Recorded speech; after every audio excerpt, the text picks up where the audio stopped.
तो ये lecture number 18 है और यहाँ हम लोग पढ़ने वाले हैं uniform circular motion. Uniform circular motion, ठीक है।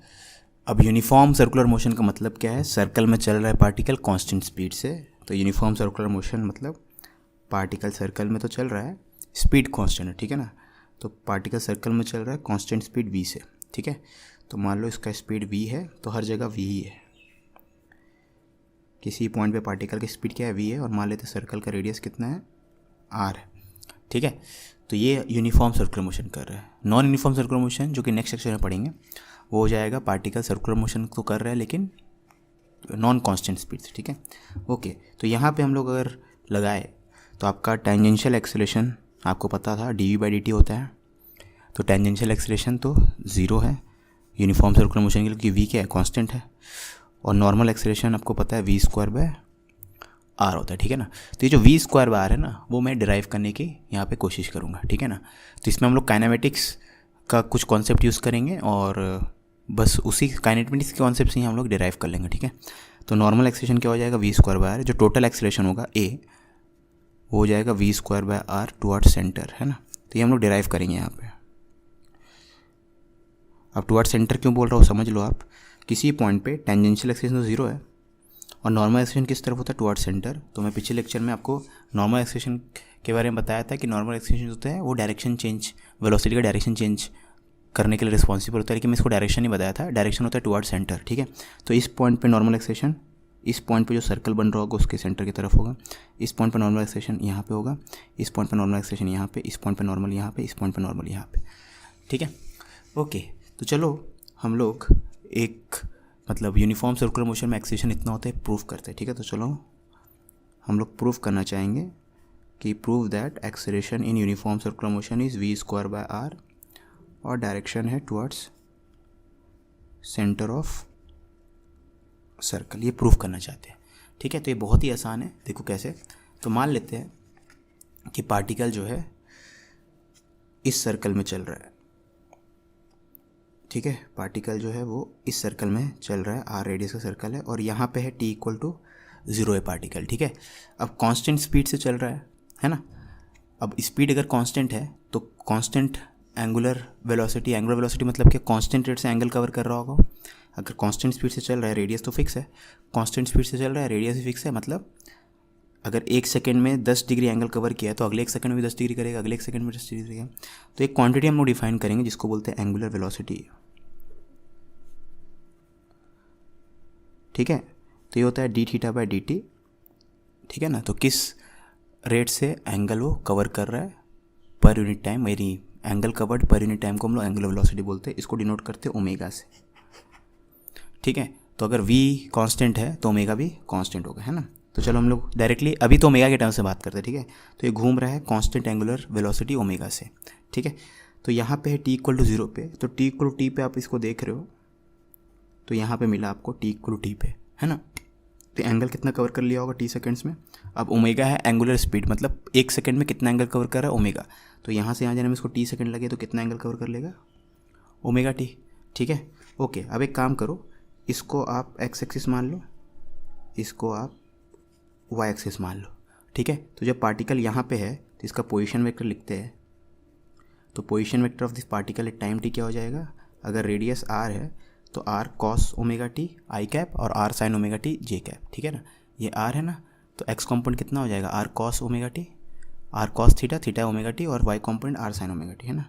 तो ये r cos omega t i cap, r sin omega t j cap, ये हो गया position vector at time t, ठीक है। Velocity vector at time t निकालने के लिए आप क्या करोगे? ये टाइम t ब्रैकेट में लिखना है, ऑप्शनल है, आप इसको डिफरेंशिएट करोगे with respect to time. Position का differentiation with respect to time को वेलोसिटी होता है, ठीक है ना। तो कॉस ओमेगा टी का differentiation minus omega sine omega t हो जाएगा, तो minus omega sine omega t, और वैसे साइन ओमेगा टी का differentiation plus omega cos omega t, ठीक है। अब एक्सेलरेशन के लिए आप क्या करोगे?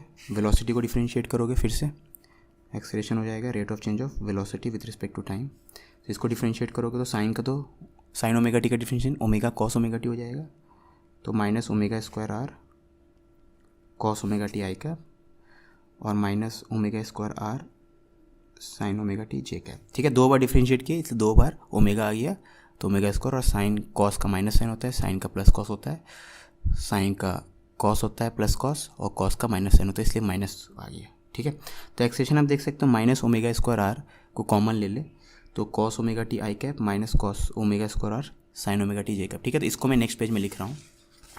तो यूनिफॉर्म सर्कुलर मोशन के लिए आपका एक्सप्रेशन आया है माइनस ओमेगा स्क्वायर आर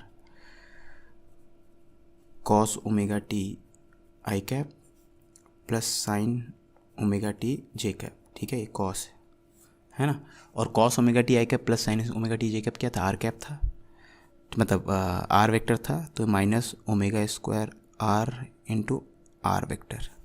ठीक है, तो acceleration is minus omega square r into r vector है ना। और एक्चुअली में अगर आप ध्यान दो इसके बारे में तो ये आर वेक्टर मैंने एक आर एक्स्ट्रा लिख दिया वहाँ पे, तो ये minus omega square into r vector है। ठीक है, क्योंकि ये वाली चीज़ r cos omega t i cap और r sine omega t j cap, इसको मैंने पोजीशन वेक्टर बोला था है ना। ठीक है, तो minus omega square r vector, तब इसको ड्रॉ करो तो इससे मैग्नीट्यूड डायरेक्शन दोनों मिल रहा है। तो ये सेंटर है सर्कल का, तो ये ओरिजिन था, याद है, तो ये ओरिजिन था, तो इस पॉइंट पे जब पार्टिकल है तो आर वेक्टर ये वाला वेक्टर होगा। तो एक्सेलेरेशन जो है negative omega square into r vector है, मतलब आर वेक्टर के अपोजिट एक्सेलेरेशन, क्योंकि माइनस ओमेगा स्क्वायर क्या होगा, एक नेगेटिव कांस्टेंट है, this is nothing but a negative constant. तो acceleration is negative of position vector, तो पोजीशन वेक्टर पार्टिकल का ये वाला होगा, तो एक्सेलेरेशन यहाँ पे अपोजिट होगा है ना, तो एक्सेलेरेशन यहाँ पे इस तरफ है, आर वेक्टर के अपोजिट होगा एक्सेलेरेशन। ठीक है, तो हमें पता चल गया सेंटर की तरफ एक्सेलेरेशन, पहली बात। दूसरी बात, एक्सेलेरेशन का अगर मैग्नीट्यूड देखूँ मैं तो एक्सेलेरेशन का मैग्नीट्यूड हो जाएगा ओमेगा स्क्वायर आर का मैग्नीट्यूड, और आर का मैग्नीट्यूड क्या है, कैपिटल आर, तो एक्सेलेरेशन का मैग्नीट्यूड है ओमेगा स्क्वायर आर। ठीक है, तो एक्सेलेरेशन इस तरफ है, मैग्नीट्यूड है उसका ओमेगा स्क्वायर आर है ना। Therefore acceleration in uniform circular motion is equal to omega square r towards centre of circle. ठीक है, एक्सेलेरेशन कितना है, omega square r towards centre of circle है ना। तो अगर एक्सेलेरेशन सेंटर की तरफ है तो यहाँ पे समझो जैसे इस पॉइंट की बात कर रहे हैं हम लोग है ना, तो इस पॉइंट पे एक्सेलेरेशन इस तरफ है, तो यानी टेंजेंशियल डायरेक्शन में यानी वेलोसिटी के डायरेक्शन में तो एक्सेलेरेशन जीरो हो गया ना। तो इसलिए आप देख भी सकते हो क्योंकि एक्सेलेरेशन सेंटर की तरफ है तो उसका कॉम्पोनेंट अलॉन्ग वेलोसिटी जीरो है, तो टेंजेंशियल एक्सेलेरेशन क्या हो जाएगा, ए कॉस, यहाँ पे अगर मैं देखूँ ए कॉस 90 विच इज़ ज़ीरो। ठीक है, तो ये आपको पहले से पता था, तब भी हम लोग देख भी रहे, रिजल्ट ऐसा आ रहा है जो कि कंसिस्टेंट है, स्पीड चेंज नहीं होनी चाहिए क्योंकि टेंजेंशियल एक्सेलेरेशन जीरो आना चाहिए। ठीक है, तो पूरा का पूरा एक्सेलेरेशन जो होगा वेलोसिटी के परपेंडिकुलर होगा। अब परपेंडिकुलर ऐसा भी हो सकता था, ऐसा भी हो सकता था, लेकिन हम लोग कैलकुलेट करके देखें तो वेलोसिटी हमेशा एक्सेलेरेशन अंदर की तरफ है। ठीक है, आप ऐसे सोचो ना, एक्सेलेरेशन जिस तरफ है उस तरफ फोर्स है, तो अब जो ऑब्जेक्ट इस तरफ जाना चाहता है आप उसको ढकेल के कर्व कर दे रहे हो है ना, तो सीधा चल जाता है, ऐसा चला जाता है, वो कर्व हो गया, इसलिए फिर थोड़े बाद वहाँ पे बैठा, फिर वहाँ पे भी अंदर ढकेल दे रहे हो, फिर घूम गया और ढकेलो, फिर घूम गया, वैसे घूमते ही जा रहा हो। ठीक है, आप ढकेलते जा रहे हो, घूमते जा रहे हैं, तो हर मोमेंट में वेलोसिटी चेंज होते जा रहा है डायरेक्शन में। ठीक है, ओके, तो आई होप ये आपको समझ में आ गया होगा कि यूनिफॉर्म सर्कुलर मोशन में सिर्फ नॉर्मल एक्सेलेरेशन ही होता है। मैंने एक्सेलेरेशन प्रूफ किया ओमेगा स्क्वायर आर, और जब मैं स्टार्ट किया था तो मैंने बोला था मैं एक्सेलेरेशन को लिखूंगा वी स्क्वायर बाय आर, तो उन दोनों में क्या रिलेशन वो भी दिखाया था मैं, दोनों सेम ही चीज़ है। ठीक है, तो मैंने क्या आपको बताया था, ओमेगा क्या था, D theta by d T है ना। अब डी थीटा क्या होगा, स्मॉल टाइम पे यहाँ से स्मॉल टाइम में डी थीटा एंगल कवर हुआ है। ठीक है, तो कितना आर्क लेंथ कवर होगा, आर इंटू डी थीटा।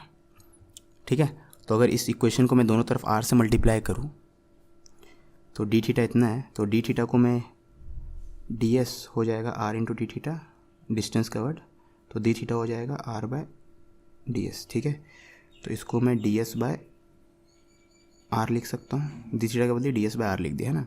और d s by d t क्या होता है, वेलोसिटी, स्पीड होती है, rate of change of distance with respect to time speed.